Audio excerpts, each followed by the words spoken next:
Good evening, everybody. I'm Vicky Daddo from Latrobe City Library Service. Welcome to this evening's author talk with Toni Jordan and Claire Halliday. Before we start, just a couple of housekeeping points. If you can keep your microphones on mute, there's a mic symbol on the bottom of your screen. You can turn it off, and our preference is for you to turn off your videos too. It can be a bit distracting for the speakers. There is a chat function, and we'll use that at the end of the session. So there'll be a 15-minute question and answer session at the end. You can write in your questions at any time, and we'll keep a note of them and ask them for you. We are going to record the session, and you will receive a copy or a link to the video when that's produced. And finally, if you're not a member of your local library, please sign up, because the more members, the more resources we have to put on these kind of events. So thank you for your support if you already are. I'd like to begin by acknowledging the traditional custodians of the lands on which we meet today. I would also like to pay my respects to elders past, present and emerging. Toni Jordan has worked as a molecular biologist, quality control chemist, TAB operator and door-to-door aluminium siding salesperson, and is the author of 5 novels. Her debut international bestseller edition was longlisted for the Miles Franklin Award and won the Indie Award for Best First Book.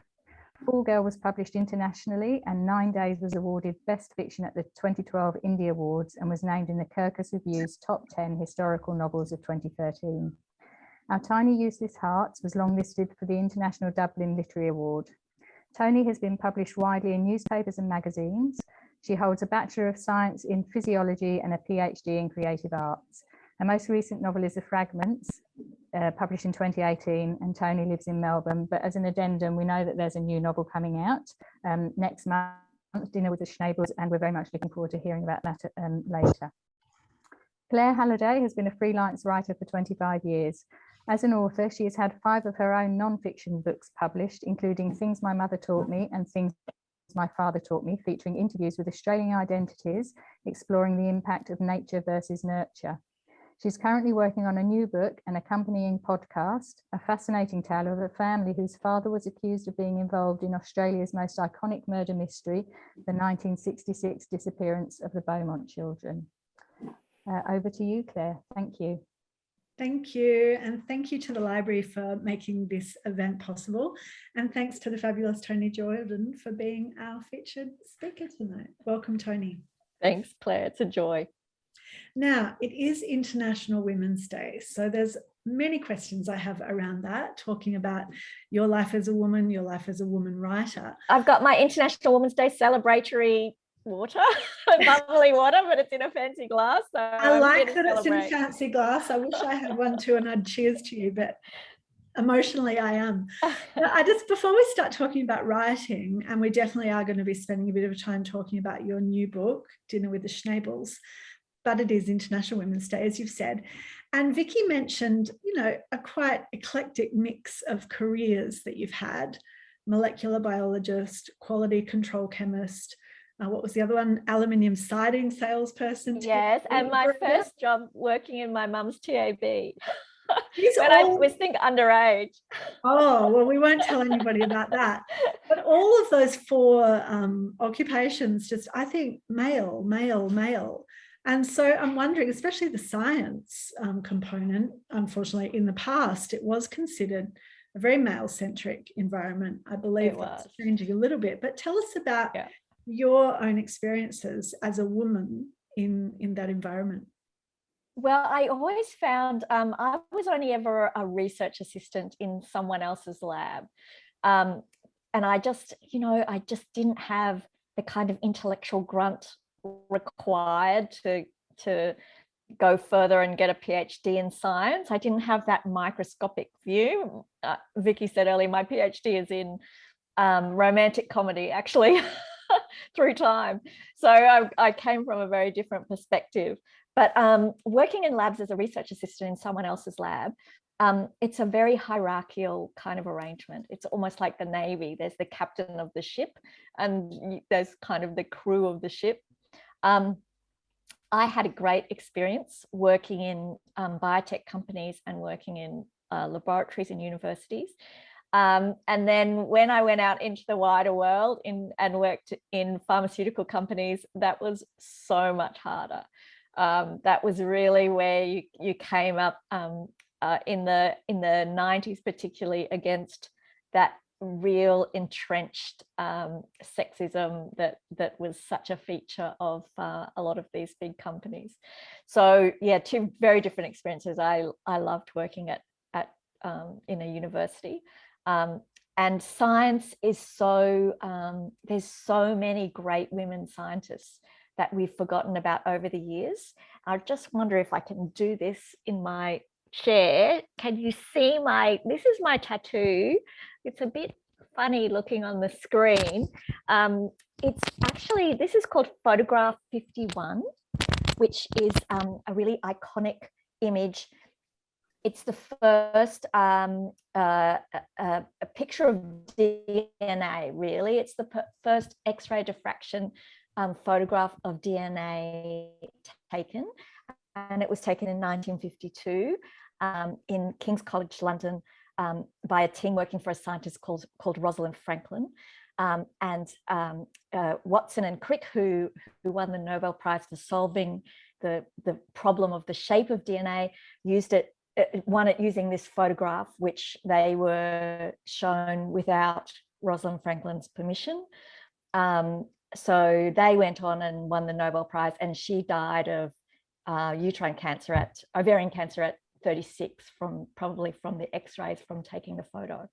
So Rosalind Franklin is one of these great unsung, kind of forgotten heroines of science. And it's appropriate, I think, that we remember her and other female scientists today. Absolutely. So when did you get that tattoo? This was part of my midlife crisis package that came with stopping dyeing my hair and the whole kind of moving to an apartment, like the downsizing and the tattoo. All the women in my family have tattoos. My mum was older when she got hers. She would have been in her mid-60s. And it was the first of the Brisbane Line three-peat. Oh. When was that? 2000, 2001, 2002? You're asking the wrong person, unfortunately. Okay. So anyway, everybody knows. There was a run of the Brisbane Lions, sort of 3 premierships. So she got this enormous maroon lion on it as a sleeve at about 65. And I kind of thought, will I wait until I was 65? But I ended up doing mine earlier. My sister's is a much more tamer kind of thing, reminds her of her children. I'm aiming for something. My next one, it needs to be a bit more outrageous, I think. So something a bit, going into old age disrespectfully. That's my exactly. I am woman, hear me roar. That's what we're about. So we've covered your homage to women in science, but what about your writing life? Have you found that to be a sexist environment? It's interesting because it's completely dominated by women publishing. The people who work in publishing houses are primarily women, and writers are mostly women, and readers are of fiction. I can only talk about fiction. I know you're a non-fiction writer, but I've only really done fiction. Readers of fiction are overwhelmingly women, but still, sort of the heads of publishing houses are typically male. And the kind of writers that get the most attention are often male. They've just released, the Stella Prize looks at the balance in reviewing between the sexes of reviews of male and female books. And just this year, it's reached parity, 50-50. Yeah, I was going to talk about that too, because it's really interesting. That's called the Stella count, which is the count that they do of how many books by male writers and how many books by female writers are reviewed and sort of publicized heavily. And so, yeah, historically in recent years, when they started the count, it was definitely male-centric, and there were far more male authors being reviewed, even though there seems to be more women writers and definitely more women readers. But like you said, the new stats came out just a few days ago, and it's a bit more equal. So have you ever struggled with that, like not seeing your work reviewed and wondering why? I've been really lucky. I've been really lucky all the way through. So it hasn't really affected me so much, but I'm really one of the fortunate ones. I've had kind of a dream run since my first book came out, and maybe that came down to being a little bit older. So I was 40 by the time my first book was published, and in my late 30s before I really had written any fiction at all. And also, added bonus, by that time I'd been divorced twice already. So really I was unoffendable. So like rejections didn't bother me. You could say what you like. I don't care about reviews. So I think all that comes with that little bit, being a bit older, being a little bit more kind of tougher. But that's, you know, I'm in a minority for that, I think. I think younger women you didn't have to put up with too many rejections, because your first book, Vicky said, edition was longlisted for the Miles Franklin, which is an amazing way to enter the writing world. I've honestly just been the luckiest person. I've actually been lucky all through my life, but the writing career has been incredibly lucky. Like people have always just read the books in the way that I intended them to be, and that's not very common either, especially when you're new, when you're starting out. Now tell us about what that intention is, because the literary world loves to categorize and have genres and subgenres. Do you categorize your own writing under the women's fiction banner? Well, this is really tricky, because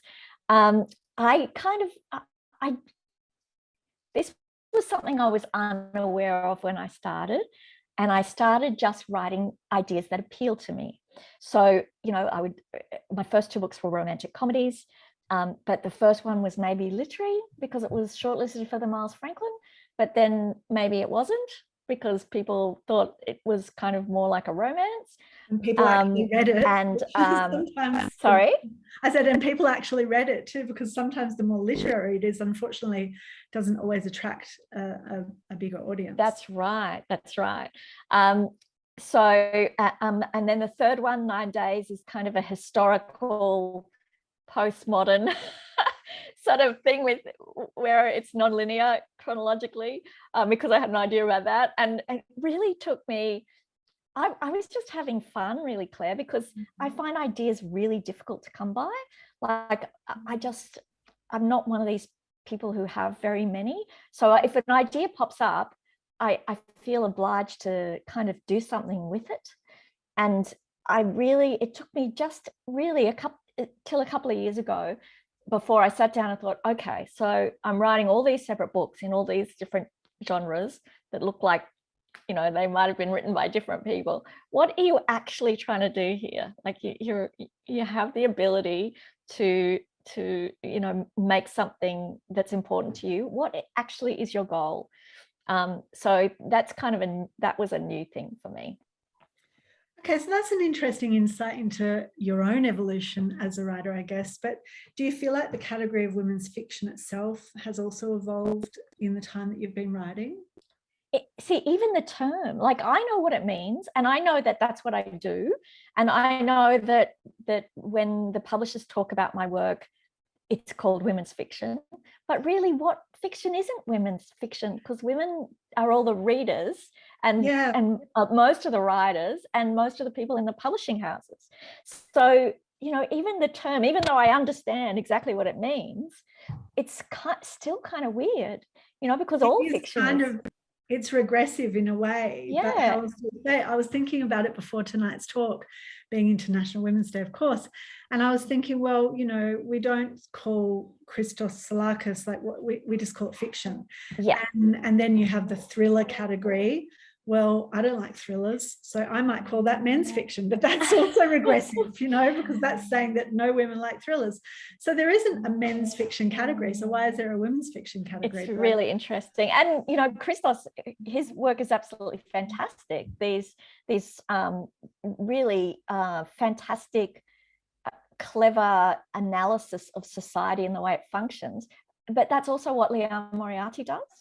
So, you know, how does that it's something that's always really interested me. And it's actually the topic of my PhD, trying to understand why some things are romantic comedies and some things are literary fiction. But it's really interesting. It's got a lot to do with the jacket design. It's got a lot to do with where the publisher wants to put it, like where they see maybe a space in the broader kind of book world. So it's a really complicated issue. Now, I wanted to pick you up on something else you said, because you said you're a person who doesn't have very many ideas. And I think the people who love your work and read your work would probably disagree. But you did say that, I guess you were speaking about inspiration. And I wanted to ask a story before we go on to your new book about a previous book of yours, because I read a lovely story about how you got the inspiration for the book 9 Days. And it was through a photograph where you just saw a photograph of a couple. Can you tell us a little bit about that? And then, of course, I'm going to ask you where you got inspiration for the new book.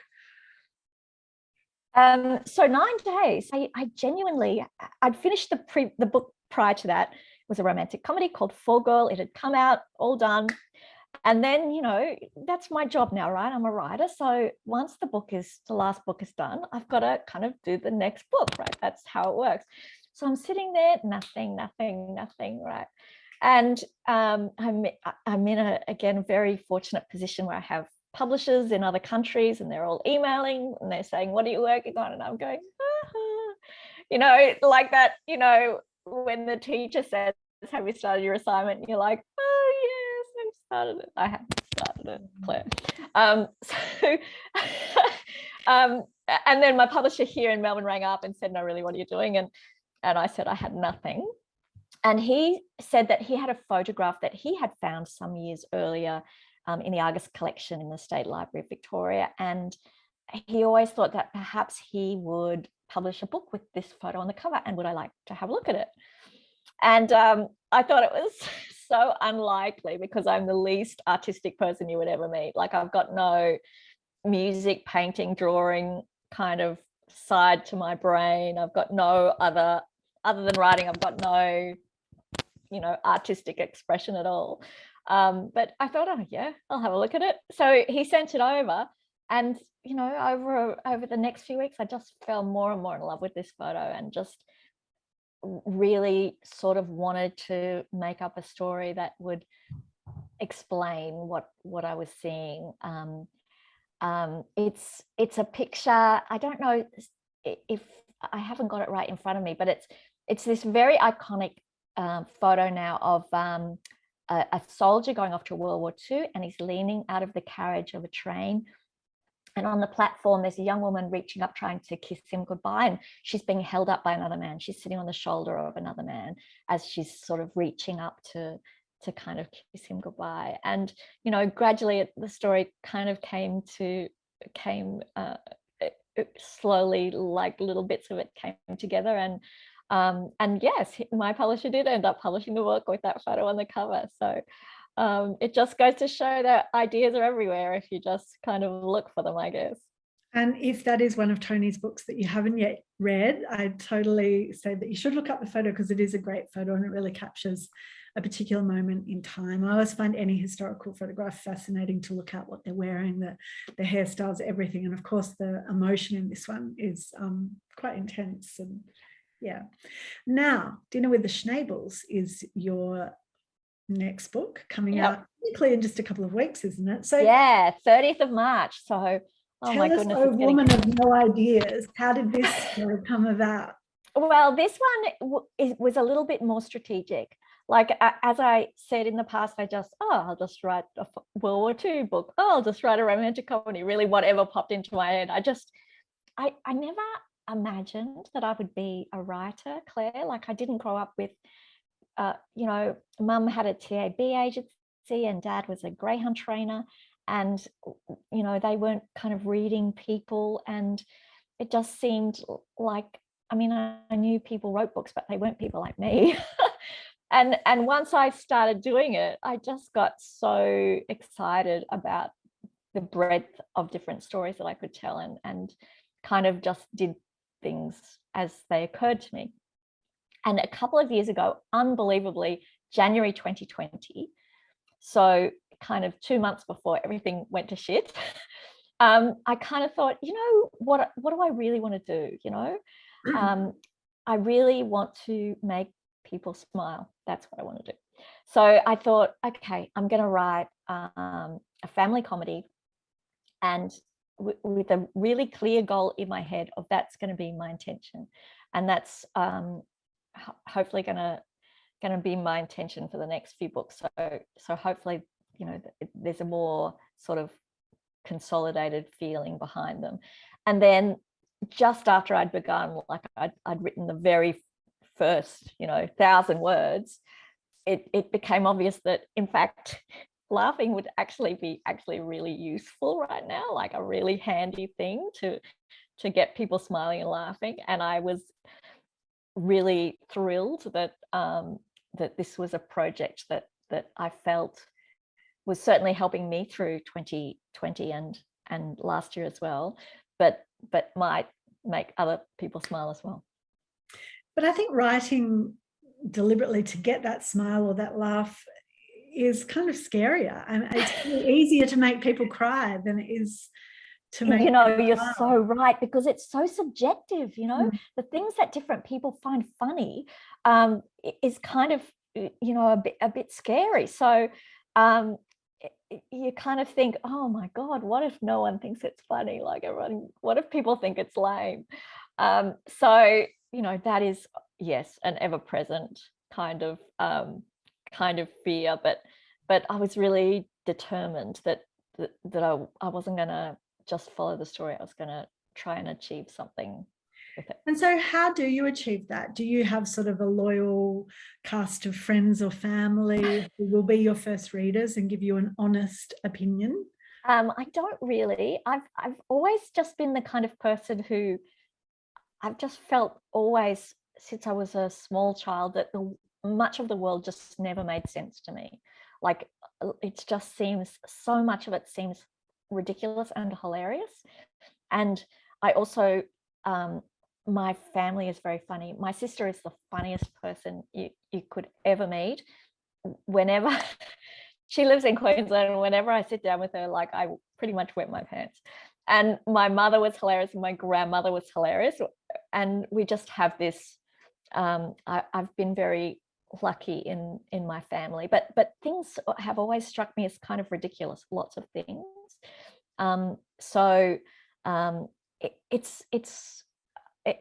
I've also always kind of made up conversations in my head.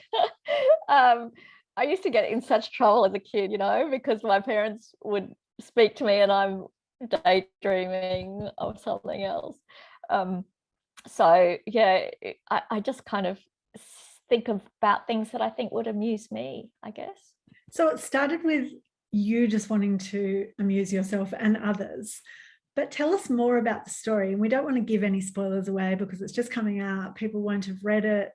But can you just tell us broadly, Dinner with the Schnables, who are the Schnables? Give us a little indication of the plot here to entice people in to read it. Well, my main character for this book is not a Schnabel. His name is Simon Larson, but he's married into the Schnables. So he has, inherited when he married his wife, siblings and half siblings, and a mother-in-law who's quite a force of nature.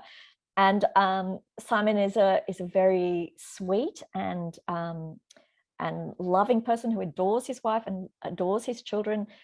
He had a very hard time during lockdown where he lost his business and then the family home. So he's had a bad run of things. And the Schnables have organized a little job for him. He just needs to do one little job, which is landscape somebody's backyard so they can have an event there. And he's got a week to do it. It's not a very big job, but he's not quite himself, and things don't really go as planned. So it's kind of this wild and chaotic family with unexpected house guests and all these other things that he doesn't expect to happen in the week, kind of derailing him from this job he needs to do. So, you know, I just really, it was a really great, I'm really glad I wasn't writing 9 days over the last 2 years, because 9 days is quite sad. So I'm really glad that I had this book to work on. Now, you have done what a lot of other writers have said they won't do too. You've written a book with what's been happening as a backdrop. So yeah, was that something that you thought, I mean, did you try to avoid it at any point and then realized you just couldn't, or you deliberately wanted to draw on that? Well, it's certainly not really front and center. I hoped, and this has been a continual checking process through editing, that it actually feels like March now. Like when it comes out, it should be now. That's, you know, assuming nothing happens like tomorrow. That starts. Who knows, right? Who knows? It's so risky. But I thought, no, I want something that is in the real world, right? So, yeah, I've tried to time it as a thing that happens in March 2022. So he's not like preoccupied with it. We don't go through everything that people know, but it's kind of sitting in the background. It's part of the world that we live in now. So it's something that certainly pops its little head up, but it's not. It's in the past in the book. But you know, it's interesting how are other people going to treat it? I've asked myself a lot of these questions. Like, it's very tempting right now to write historical because you don't have to think about it. How are you going to address it or not address it? It's really interesting. Now, the book that we did refer to before, 9 Days, was obviously historical fiction. It was your first historical fiction work, I think. I'm wondering if that experience burnt you out so much that you've definitely gone contemporary, because I read at the time that you found historical fiction to be quite, I guess, intensive just in its research. Do you have a preference? It's so, see, this is the problem, Claire. I'm just so lazy. I'm so lazy. And I mean, if I have to put a place in a book, I just look it up on Google Maps, right? Because I really don't like going out, and I just try and make everything as easy for myself as possible because of my inherent laziness. So, but you know, with historical fiction, you can't do that. And I wrote the first draft of 9 Days not knowing anything. And it was only, you know, when I got to the end of that draft that I kind of realized, oh my goodness, I don't know what people ate in the 40s, what they wore, how they got around, how they spoke. I didn't have any idea about, you know, I knew the big things that happened, but not about like what their daily preoccupations would have been. So I just, you know, people, proper historical novelists do so much research beforehand, so they have a feel for the time. But you know, I wrote the draft and then I highlighted in yellow all the stuff I didn't know, and then when I got to the end of the draft, I made a list. And then I went to the library and spent about 6 weeks kind of ticking things off this list in this really methodical fashion, and then plugging them all in. So you know, it was. I have a friend who's a proper historical novelist, and she just goes, oh, Toni, like I give a migraine, like just thinking about my process. I just want to, like, I want it right. It's important that it's right? Because if it's wrong, someone's going to know it's wrong, and they're going to read it and they're going to go, oh, rubbish, you know? So that's something that I really don't want. But, you know, I kind of just want to get it right and get it down. So Dinner with the Schnabels, another reason why it's set in the current time and not so much easier, right? But I'm thinking now, so you've confessed to being lazy. You say you don't have any ideas. Can you tell us about these Schnabels? Because I'm feeling like they must be based on every single person you know. So are they? Is that a problem for your next family gathering? Or? No, it's really, I just honestly invent people in my head. When I was a kid, I played dolls till an embarrassingly late age in my teenage years, long after I should have no longer played with dolls.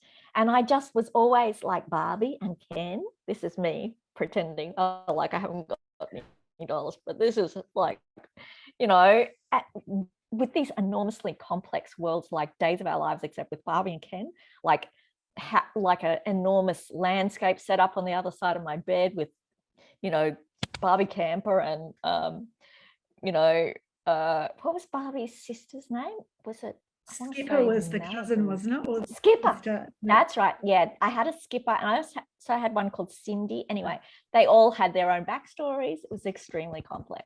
It was like a telenovela, really, except with Ken and Barbie. So I've just always kind of invented these, you know, funny things to say. The trouble with it is, when people meet me, then they expect that I'm going to be funny, right?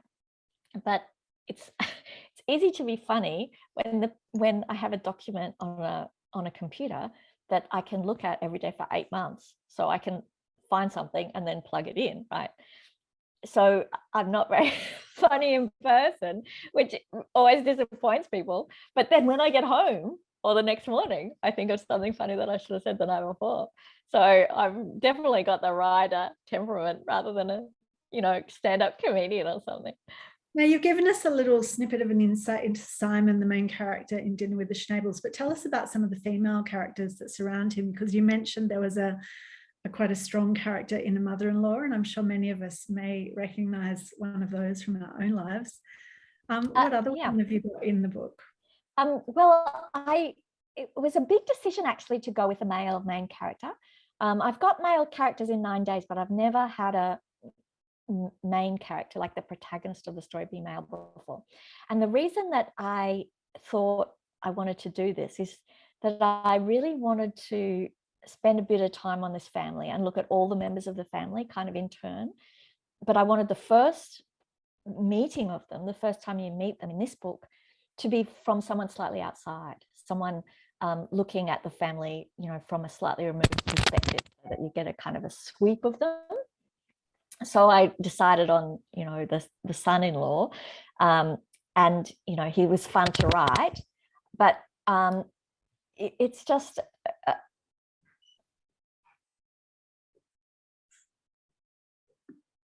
they're really interesting to me. It's where you get, whether you accept or reject the ideas that you get from families, it's where your values initially come from, and whether you take that with you as you grow up, or whether you reject it, it's still where you get everything from.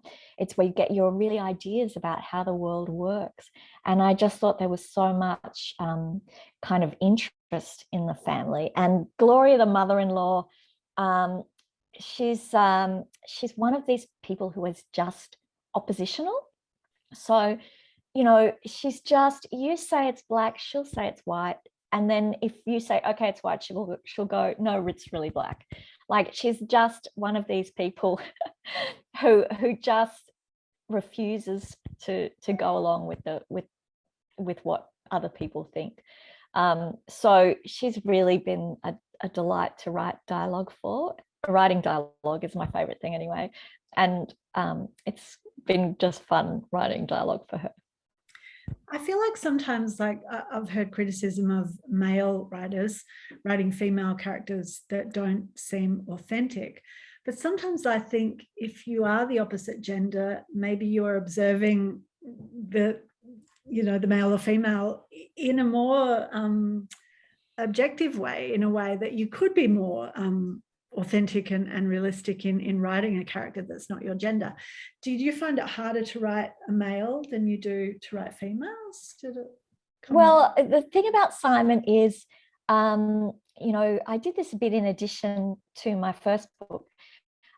He's had a really bad run of things, and he's probably, you know, he's got a lot of anxiety. He's probably a bit depressed. He's really not himself. So because he's not himself, he's not seeing things as clearly as perhaps he would if he was feeling better. So that has a lot of comic potential, because he can describe things in the book, and he can think one thing and the reader can think, he's so wrong, you've got it wrong. So I love that space between what the characters are thinking. Like, the characters and the reader have the same set of facts. And I love the opportunity for the reader to draw a different conclusion than the characters draw from the same set of facts. I like, you know, a lot of writers do this.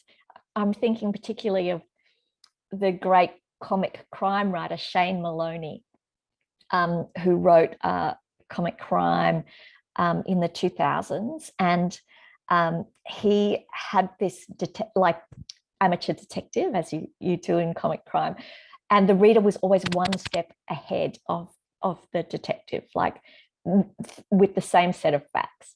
And I think it's really just a lovely thing to do. So I've done that with Simon a bit. Like Simon will go, oh, how about this is a great idea, and hopefully the reader goes, so not a good idea, Simon, what are you doing? Because we're seeing him at a vulnerable kind of point in his life, and the novel only runs over 1 week. It's Monday to Saturday, while he's trying to get this garden made. So it's a kind of very, very pivotal, life-changing period in his life. So we're not really seeing him at his best, I guess. So you said that you came up with the idea for this book, Dinner with the Schnabels, to make people smile, to make people laugh. But there was obviously more messaging than that you wanted to sort of, I guess, impart or for people to take away. So what do you want people to take away from it? It's interesting because I never think about this till the end. I never want to be one of those people with the moral of the story people. But somehow, whenever I write it, I look back and go, oh, that's what it's about. He's had a bad run of things, and he thinks things are worse now, but maybe they are and maybe they're not. So that's kind of the question that I'm posing. Is he really worse off now than he was at the beginning of 2020? We'll see. But that's the question. Certainly at the beginning of the week, he thinks he's very badly done by, but maybe he's not. I guess that's the conclusion. Now, it's interesting that, you're talking about the fact that when you're writing the book, you're not intentionally writing it knowing what the message is, but it sort of comes to you later. I'm wondering now, and we've mentioned this book a few times tonight, 9 Days, because you wrote that book, the historical fiction, that you got inspired by the photograph, and now it's on the secondary school syllabus. Oh, Claire, it's such a joy. Really, it's a joy of my life. So tell us about that. How does that make you feel that your book is being so analysed? So I don't have any children. I don't even think really, other than the playing dolls, I really actually wasn't a child. I think I was like 55 at birth. And my niece and nephews, my nephew and nieces rather, all live in Queensland. So I just don't have anything to do with young people at all in my life. And to have the privilege of going into these schools, and sometimes teachers send me their SACs, either creative SACs or analytical SACs, when they finish them, and to have the ability to talk to these fantastic kids. They're so smart and they're so much more aware of the world than I was at that age. It's just been an absolute joy. It's interesting when I really believe that so much of the work in writing fiction is your unconscious mind rather than your conscious mind. And I really think that my biggest challenge and my most important job when writing fiction is to just get out of my own way and stop over-analyzing things and overthinking things, and just relax and let it happen. But they can find meaning in a sentence that I think I've just put in, because to just make it sound something or to move somebody around, they'll go, what does this mean? Does it mean this? And I'll go, well, maybe. Like I'd never considered it before. The things that they find interesting were not the things that I thought were interesting. And it's been a source of just astonishment and joy to have the opportunity to speak to these young people about this book. I can't tell you. So I'm wondering how that astonishment for you has then gone on to shape you as a writer, because you're saying that people are picking up these sentences, hanging so much meaning on them, whereas to you they were just, just existing in the moment to get somebody from A to B or whatever. It must have changed the way you approach writing in your subsequent books, did it? No, because I always make it up as I go along. I'm a really 100% pantser. I have but even subconsciously, like you're thinking, okay, well, these people are picking up this little bit. No, I can't do it. If I thought that, honestly, I wouldn't do it. I would be just frozen in place.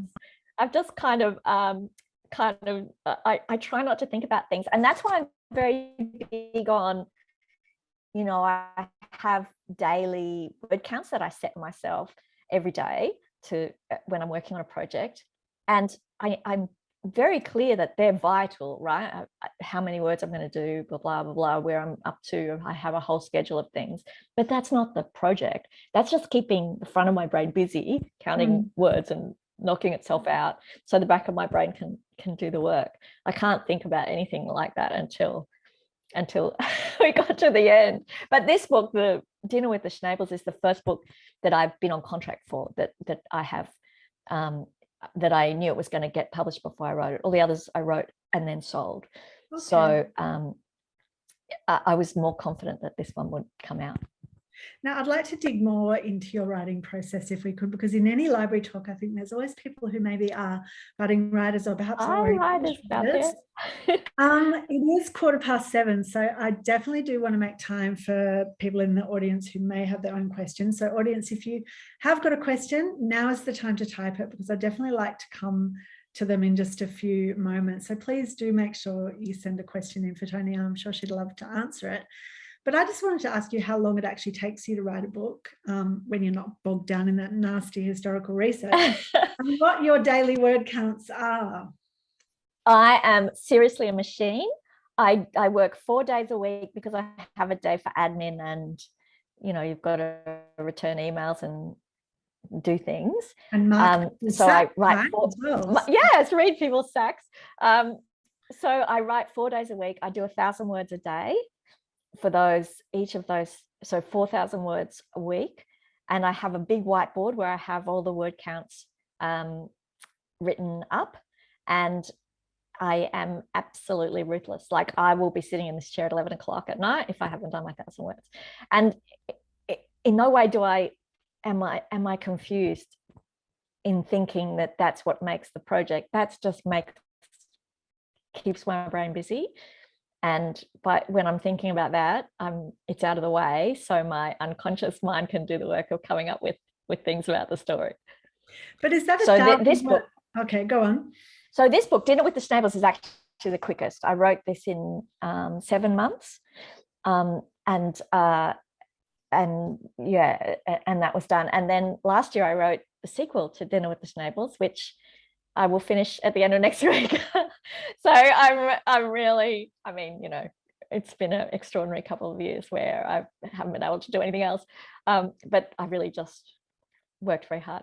I'd love to talk more about those 1,000 words, though. I'm wondering if it's, 200 agonized words and a coffee and 200 more, or is it like 6,000 words pouring out of you and then you editing back to that? No, nothing. No, there's no pouring, Claire. There's no pouring going on. The pouring is the coffee.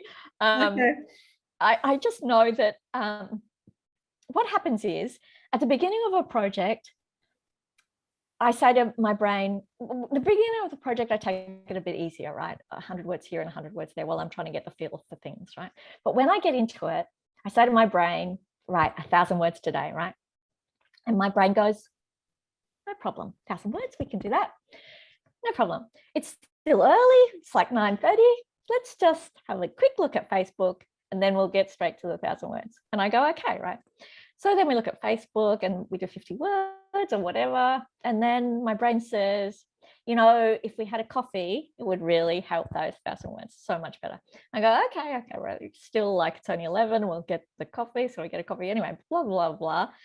5 o'clock, I've done 600 words, right?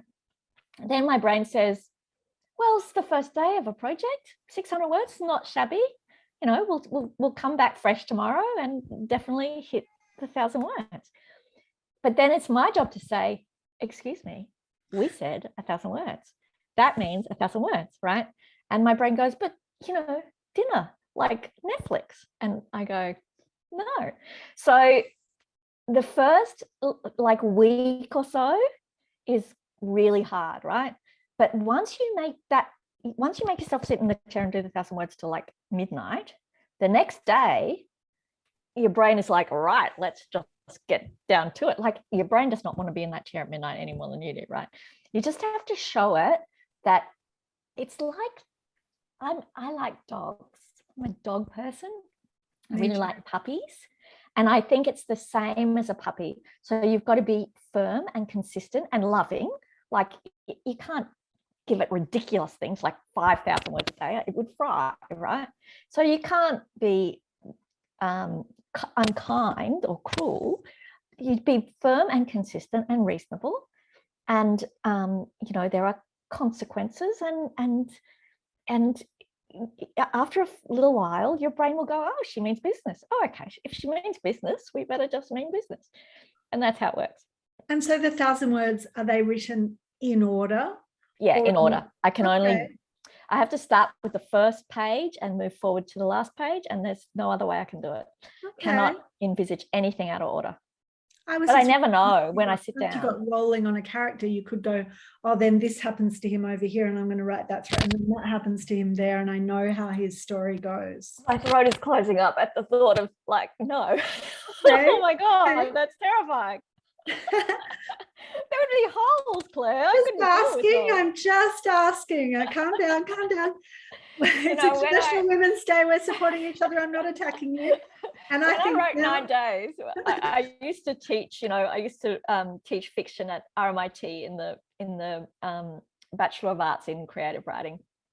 And at the point that I was teaching that course, I had never written a non-linear novel that was out of chronological order. And I remember once this student said to me, how do you write a non-linear, non-chronological story? And me, right, the lecturer, fount of wisdom, I said to her, you write it in order and then you chop it up, right? You write it in chronological order and then you chop it up so that you move it around, right?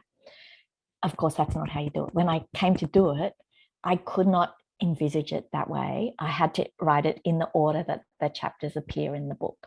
Otherwise, my head would have exploded. So I'm very sorry to that student that I led astray all those years ago.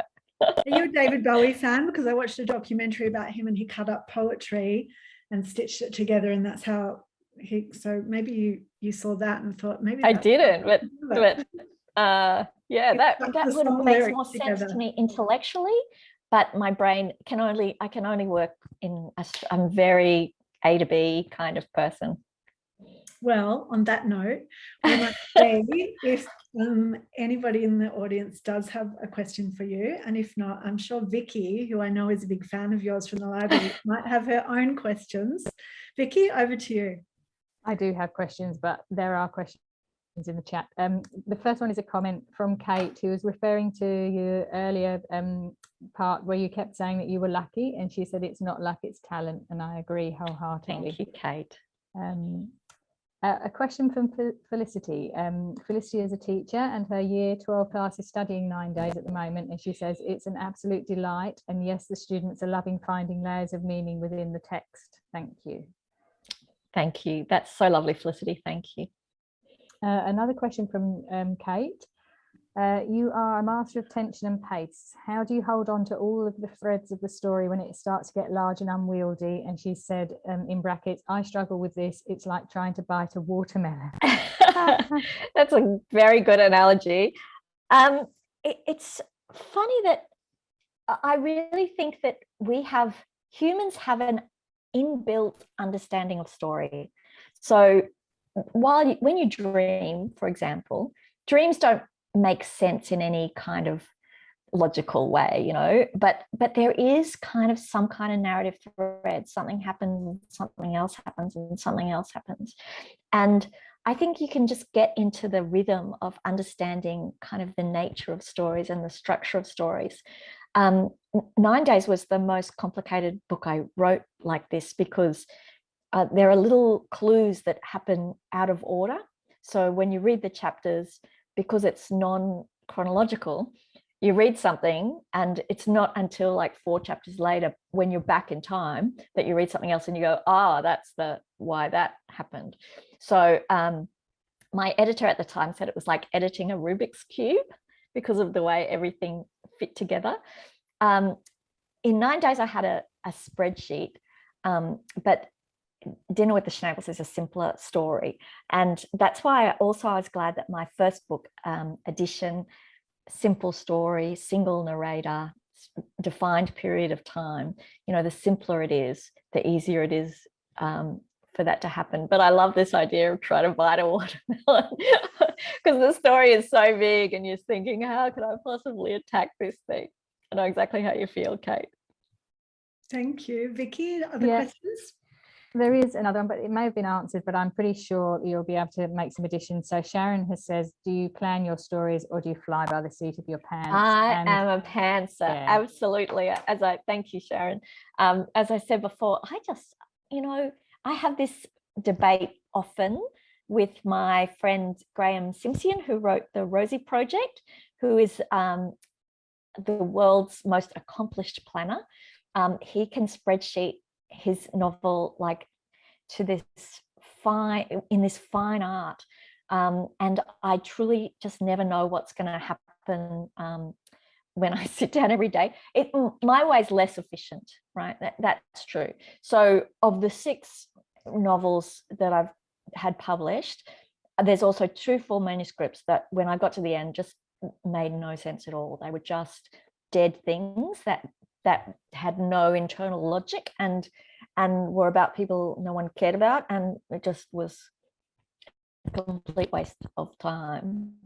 So I had to get rid of those. So of the 8 novels that I've written, only 6 were published. So I understand that this method has a wastage, but I also think that some of the things that make me happy are the little aha moments and the little bursts of, oh, what about this kind of ideas that happen.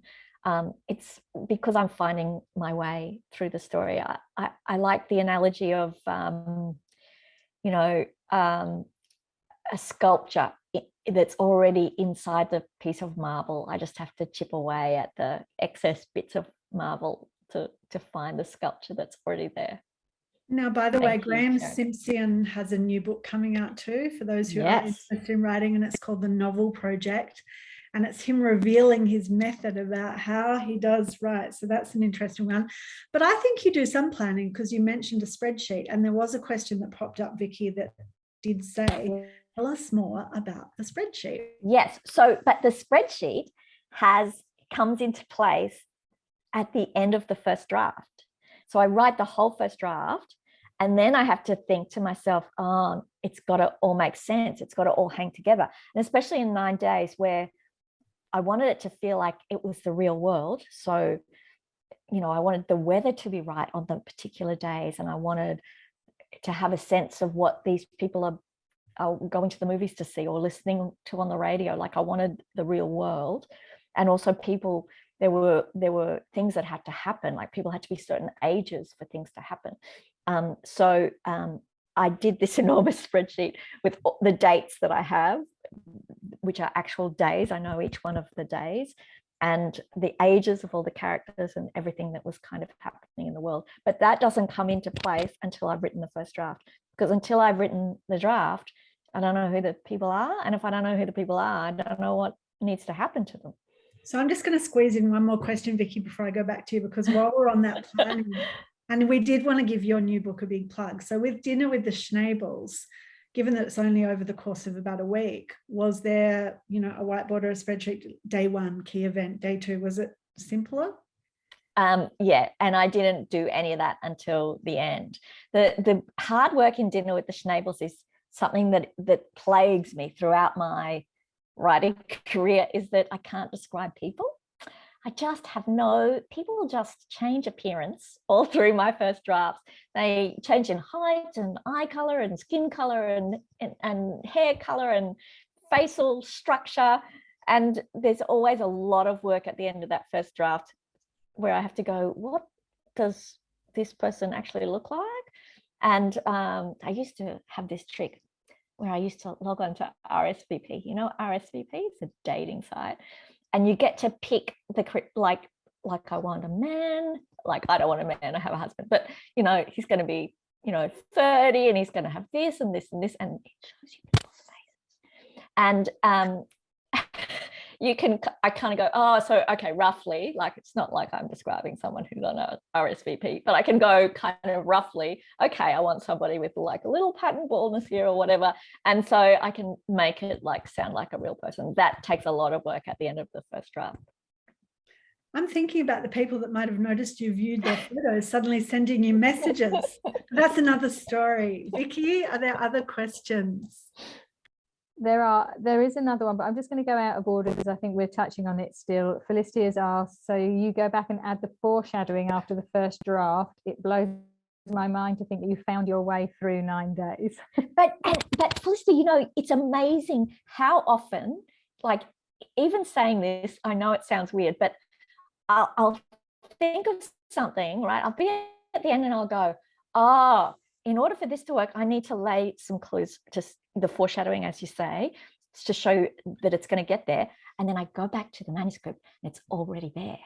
Like, that's, I know that sounds ridiculous, but it really, you know, provided I don't overthink things, I think that our unconscious minds are just enormously powerful things.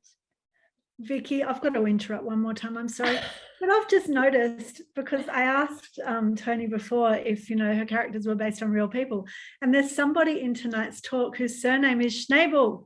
Is there? I noticed that. Leia, I think. I'm just wondering if maybe this person is worried you've based your story slightly differently, maybe on a real family. So, hello, Leah. I can't see you because we're not embarrassing you at all. Camera's on. I think she's typing now, but it's just such a glorious sound, like schna, isn't it glorious? Like schnauzer and schnitzel, like it's just, I just love the sound of it. There's some words that I just love the sound that they make. My all-time favorite word, which I adore, is it's a Japanese city, Fukuoka. Do you know the Japanese city of Fukuoka? Like, I could just say Fukuoka all day. That, like, there's something deeply pleasurable. And I also like sibilance. Sibilance. Like, I really like the sound of some words, and I just like that schn sound. And so that's why I picked on Schnabel, but Leah you don't mind. Leah did say hi, so I'm sure she doesn't mind. Vicky, as we're coming to the end, do you want to get a few a general question from Sharon. Who is your favorite author and book, and why? Oh, that's so hard, Sharon. The one I reread the most is probably Jane Austen's Emma. It's just the genius in it. I cannot, every time I read it, I think that there was something about her brain that was in advance of other people in her time, because in the one paragraph, like, this book is third person Emma, right? But in that same, in one paragraph, she's watching Emma, and then she's Emma, and then she's watching Emma again, and then she's Emma again. Like, this flowing point of view that moves between Emma and the narrator who is looking at Emma. And I still can't get my head around. It's like she had a different brain psychology than other people at her time. The next thing you see is anything like that is Madame Bovary, and that's like 50 years after. I feel like she was some kind of, you know, genius that saw the world in a different way than other writers did it at in that time. Vicky? There's one more comment from Rebecca. We're teaching 9 days for the first time this year with our year 12s. The students are absolutely loving it. So good to see young people engaging with, discussing, arguing over a set text, even outside the classroom. So thank you. I really love that too. I love it when, you know, when I'm talking to, you know, young people about 9 days, and they're like, Francis sucks, and someone else will go, no man, Francis is cool. Like, it's lovely. Makes me so happy. Now, that's perfect timing for us to wrap up the questions because we are at the end of this event. But being International Women's Day, and thank you again, by the way, so much, Toni Jordan, for your generosity with your stories about your own experiences as a woman writer.